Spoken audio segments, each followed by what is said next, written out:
There are several ways to start a framing practice, and once established, the nature of the practice can change to serve additional purposes. In this video, we'll discuss several different types of framing businesses that may be started.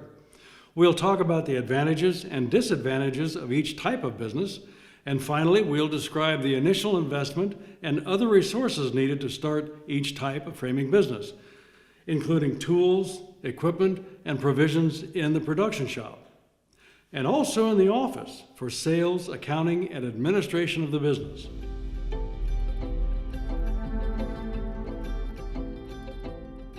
The simplest of framing practices may be started at home, perhaps by those who need custom framing for their own work, such as an artist or photographer. This type of framing practice could start casually, even as a hobby, and then grow into a business. It may not have a lot of customers, and the quantities may be relatively small, as would be the revenue and the profit. But even the smallest retail framing practice, once it becomes a business, requires marketing and advertising.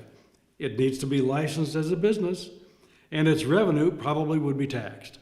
Such a very small framing business probably would not provide a family's whole income, but a welcome supplement to it. Startup costs would be minimal, and it could lay the groundwork for future growth. Such a small, home-based framing business may need only a few hundred square meters of floor space. Sophisticated tools and equipment may not be needed, nor employees.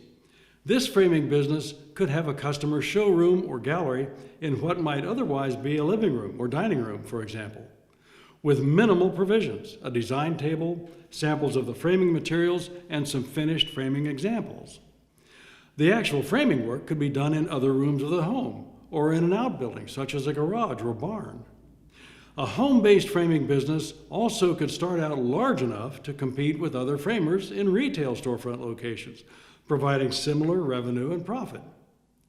But in that case, more square meters of space would be required, perhaps 1,000 square meters or more, which could amount to most of a typical home's interior area. If the purpose of starting a framing business is to provide a full family income, then perhaps starting in a retail storefront would be better. The advantages of improved street visibility, parking, and convenient access for customers would be hard to match in a home-based retail framing business. Unlike the spaces used for a typical home-based framing business, a retail storefront unit usually starts as one large space divided to make a customer showroom or gallery in the front, and the framing work would be done in the back room, away from customers. Another type of framing business could be for wholesale or commercial framing sold to others in business, such as artists, photographers, interior designers, or property management companies. These business-to-business customers often need to buy framing in larger quantities. Commercial framing could be done in a larger than usual home-based framing business or in the retail storefront location, but a warehouse or other out-of-the-way commercial or industrial space may be better suited for the higher production framing work and less costly than a high-traffic retail storefront.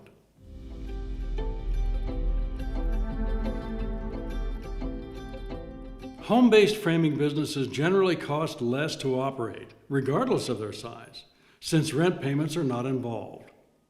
However, some residential neighborhoods impose restrictions on business operations in the home because the work could cause noise and dust, and the traffic of customers and delivery vehicles could disrupt neighborhood tranquility. The rent savings may be offset by the expenses of additional advertising, often necessary to attract customers to a home-based framing business, since foot traffic and drive-by exposure would be quite limited. Also, customers may hesitate to visit a residence to purchase framing. Professionalism is important in any business, and some customers could be skeptical about the professionalism of a home-based business. A framing business in a storefront location would attract more customers because of convenience, higher traffic, and visual curb appeal. The storefront business naturally seems more professional to most customers too.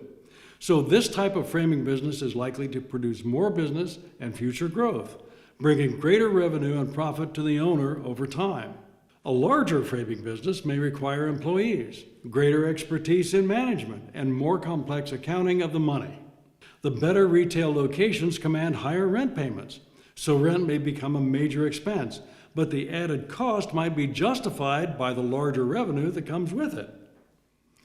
A commercial framing business serving other businesses may be as large or larger than most framing businesses serving only retail customers, since the projects often involve multiple frames, perhaps dozens or even hundreds of them per order.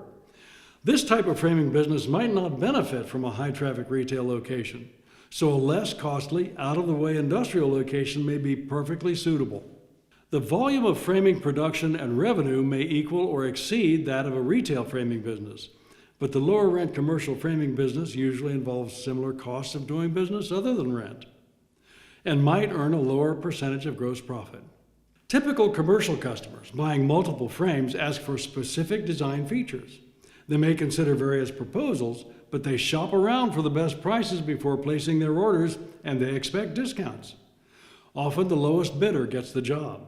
Even so, the credibility and reputation of the framing business are important considerations. Regardless of its size or location, a successful framing business involves careful planning and organization. So a business plan is an essential element in every successful startup. Please refer to our video on this topic and develop the best business plan possible.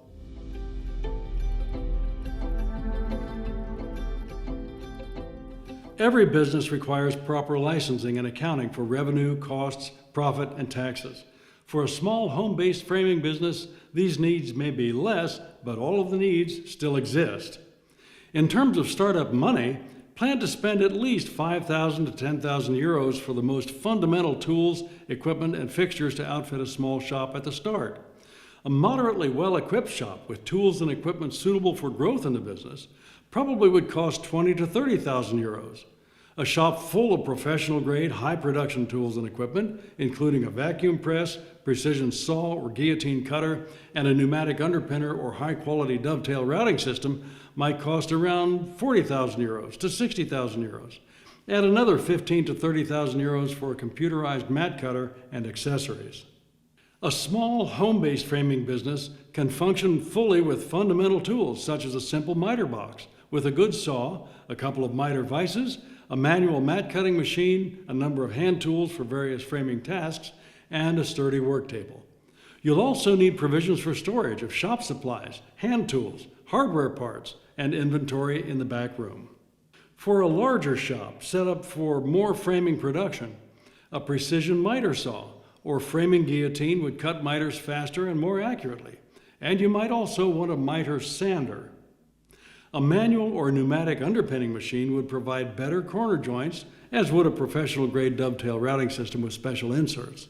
A larger, more precise, straight-line manual mat cutter may be a wise investment, and a dry mounting press would help too. At the top of the framing equipment scale, you'll find a double miter saw, either foot pedal operated or pneumatic, a high-quality pneumatic underpinner or dovetail routing system, or both, a large hot and cold vacuum press for mounting, or a roller press, or both, and a computerized mat cutter with several cutting heads and accessories, including stylus tools for drawing on mats with pens and pencils. Some framers are tempted to buy inexpensive, light-duty, or hobby-grade tools at the start, but this is generally a false economy because lower-quality tools generally do not function as precisely as professional-grade tools. They require more setup, maintenance, and repairs, and may fail more quickly. It would be better to buy professional-grade tools at the start, which would be productive from the start and remain useful in the long term. Purchasing professional-grade, used framing equipment could cut the cost in half. But shop carefully and be prepared to spend some extra money to repair or refurbish the used equipment.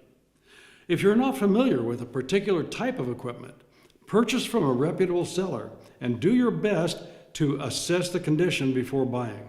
For the administrative end of the business, start out with a good computer, having plenty of performance capability and an up-to-date operating system. A professional accounting program would be a worthwhile expense, much faster, easier, and more accurate than any manual accounting system. Several good accounting programs for small businesses are available.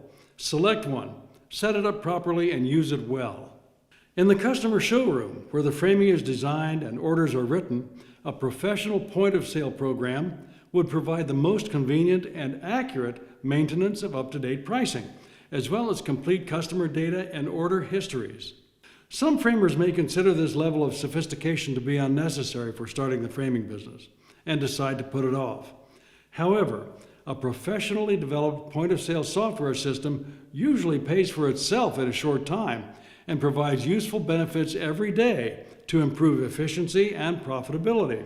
For example, there's no better way to keep your costs and prices up to date. My advice is don't wait, but start out your business with this affordable advantage. Starting the business will involve expenses for administrative setup too. Will your business be operated as a proprietorship or a partnership or some form of corporation? In any case, some legal paperwork would be involved. The bookkeeping, accounting system needs to be set up properly, so consultation with an accountant may be recommended. Establishing accounts for utilities and services such as electricity, water, telephone, internet, refuse collection, among others, may involve security deposits. Expenses such as these could add up quickly to a few thousand euros. Starting any business involves a lot of work and planning, not to mention the expenses. But all of this is essential in order to start a successful framing business. We cannot emphasize enough the importance of creating a good business plan, because it is the foundation on which your new business will be built. Our next video, How to Create a Business Plan, describes this process and our recommendations. Spend whatever time and energy is necessary to plan your new business carefully, down to the last detail. If starting a business were an easy task, everyone would be doing it. No matter how carefully you plan and prepare your business startup, there will be some surprises. So expect the unexpected and carry on.